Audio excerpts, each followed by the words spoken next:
Iya, memasuki masa kampanye artinya tiga paslon ini sudah siap-siap akan semakin manis mengobrol janjinya. Wow. Kami akan membahas bersama Anda di pagi hari ini. Sudah ada beberapa narasumber kami yang sudah hadir melalui Zoom, kemudian sudah hadir di studio. Ya. Ada Bang Joni Simanjuntak selaku tim pemenangan Pramono Ranu bidang kampanye dan sosialisasi. Selamat pagi, Bang. Selamat pagi.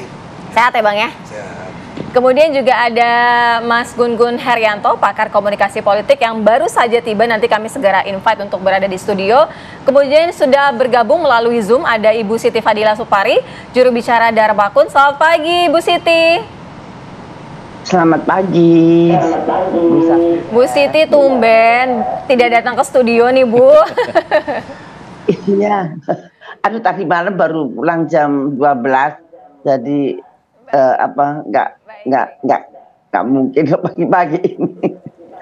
Takut kesiangan. Kita juga akan mencoba untuk menghubungi dari tim sukses Ridwan Kamil Suswono, Prof. Valino yang masih kami coba melalui Zoom ataupun datang ke studio. Kita hadir, kita undangkan dulu nih Mas Gun-Gun. Selamat pagi. Selamat pagi. Silakan, Mas. Silakan. Ya. Kita langsung saja kita mulai ya dialognya ya. Sudah siap dengan janji-janji manisnya. Kita mau ke Bang Joni dulu. Ini kan hampir sama sebenarnya ya janji-janji yang dilontarkan ya paslon 1, 2, dan 3. Kemudian apa nih kira-kira nih Bang yang membedakan paling tidak untuk warga Jakarta akhirnya bisa menentukan pilihan? Ya baik, terima kasih. Persis ya seperti yang disampaikan oleh Mbak tadi bahwa kalau bicara soal Jakarta, baik perencanaan, teori-teori tentang pembangunan di Jakarta, saya pikir sudah lengkap. Salah satu nilai tambah dari kami adalah paslon kami ini, ya, bahwa Mas Pram dan Bang Dul ini dua tokoh yang kami anggap bisa bersinergi. Jadi ya. Figurnya, ya, apalagi Mas Pram ya terkenal sebagai seorang pekerja keras, fokus dan tidak setengah-setengah ketika mengeksekusi ataupun mengerjakan sesuatu. Beliau tidak mau main misalnya ya main ngambang, tidak pernah. Ya, itu satu. Yang kedua bahwa memang paslon kami di samping memang tadi bicara soal masalah Jakarta yang menjadi kota global ya, tapi fokus kami pertama-tama adalah program di masalah kesejahteraan rakyat. Jakarta ini kita lihat bahwa secara ekonomi memang ketimpangan antara orang-orang berada dan tidak berada itu sangat jauh.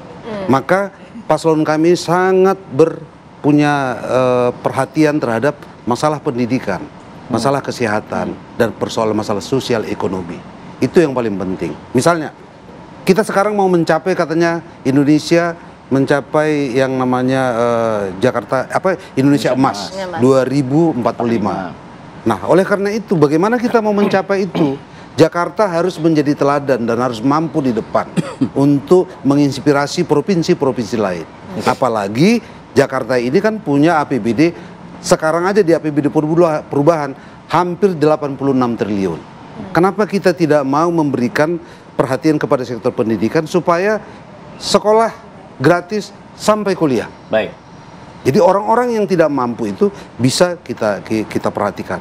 Karena apa? Fenomena sekarang ini, walaupun sudah ada kartu Jakarta Pintar, masih banyak ijazah ditahan di sekolah swasta. Banyak orang putus sekolah. Maka sekolah swasta itu juga harus menjadi perhatian Pemprov, karena itu juga adalah sumber daya manusia Indonesia, termasuk di bidang kesehatan. Fokus utamanya adalah di pendidikan dulu. Sumber daya manusia, termasuk kesehatan. Pelayanan kesehatan. Kalau kita melihat visinya nih Bang, visi dari Pramono Anung menjadikan Jakarta sebagai kota global berdaya saing untuk mewujudkan kesejahteraan masyarakat yang berkeadilan dan berkelanjutan. Iya. Kota globalnya ini akan sejauh mana? Karena ketika disodorkan ada program misalnya dari pasangan RK Suswono menjadikan Jakarta seperti Dubai, New York, Pramono Anung menjadi satu yang menolak keras begitu. Wah, mimpi aja itu jadi kota Dubai. Jadi globalnya akan sejauh mana dari Pramono Anung? Saya pikir kota global ya persyaratannya seperti yang kita katakan tadi. Jakarta ini harus menjadi terbuka, tetapi Jakarta juga tidak kehilangan identitasnya. Apa itu? Ya budaya yang ada di Jakarta, termasuk budaya Betawi. Itu menjadi perhatian kita. Jangan karena percepatan pembangunan, orang-orang Betawi hanya sekedar menjadi penonton. Tapi mereka harus menjadi pelaku. Caranya? Caranya adalah mendayagunakan mereka juga. Keberpihakan kepada orang-orang yang tertinggal. Jadi jangan kita biarkan orang yang sudah maju dengan yang tertinggal ini dibuat berkompetisi sama biasa aja. Oke. Harus ada subsidi, Oke. harus ada perhatian lebih kepada orang-orang tertinggal Oke. ini. Wah. Supaya tidak terjadi survival of the fittest. Yang kuat semakin menekan yang lemah ini. Baik, kita dengarkan Mantap, kalau dari Bu Siti ya. Bu Siti ini kan salah satunya juga kan ada yang diumbar-umbar begitu, internet gratis, kemudian juga jaminan makan untuk warganya. Apa saja Bu Siti yang menjadi concern sebenarnya untuk meraih suara dari masyarakat Jakarta? Oke, kami ini kan dari independen. Independen itu betul-betul independen, jadi tidak terpengaruh atau tidak disetir oleh partai politik manapun. Artinya kita ini menyediakan kendaraan politik untuk rakyat. Jadi kita bersama-sama rakyat membangun Jakarta. Jadi apa maunya masyarakat Jakarta itu menuju kemana? Kalau kita menuju kota global atau global city itu memang sesuai dengan RPJP memang harus ke sana. Tetapi sebetulnya global city itu kan ada skornya atau indeks. Kita indeksnya masih di 74. Tapi sebetulnya kita harus sadar bahwa global city bukan hanya pembangunan gedung, bukan pembangunan fisik, tapi juga pembangunan masyarakat kecil. Kalau terlalu jomplang antara masyarakat bawah dan masyarakat atas, itu tidak akan mendapat nilai yang banyak. Karena kalau kita bikin istilah global city, artinya kita mengikuti indeks global city index. Di mana global city index itu tentu saja mereka yang buat ya mereka yang nomor 1, kita nomor 74.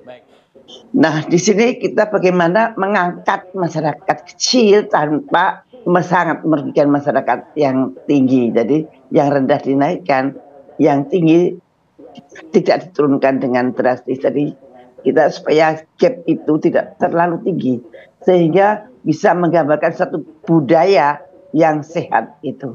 Budaya itu bukan nari-nari ya, bukan nari-nari gunjreng-gunjreng, itu bukan. Budaya masyarakat. Bagaimana mereka bersikap dan sebagainya. Kalau kotanya untuk pembangunan, saya kira Jakarta sudah sangat cantik dan tinggal membuat hijau dan bersih dan sebagainya. Dan yang paling penting masyarakat jangan sampai lapar. Nah, Dharmakun mempunyai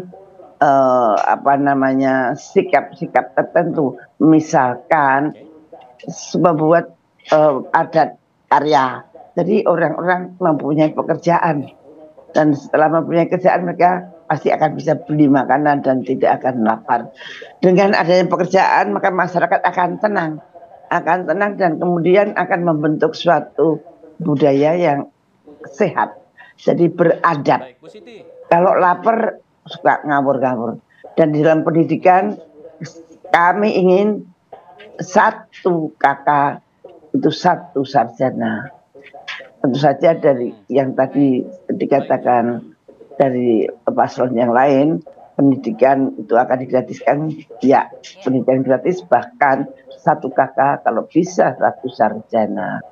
Jadi itu semua sebenarnya untuk menopang, untuk memperbaiki masyarakat Jakarta yang lebih baik dan lebih merdeka. Jadi perbedaan kami adalah kami ini kendaraan politik untuk rakyat. Jadi bukan. Jadi rakyat tidak usah cari kendaraan partai politik. Jadi kami ini lintas partai politik, lintas agama, lintas etnis. Ayo, siapa yang ingin Jakarta, ingin nasib Anda berubah, maka bergabunglah kami dengan yang independen. Nah itu.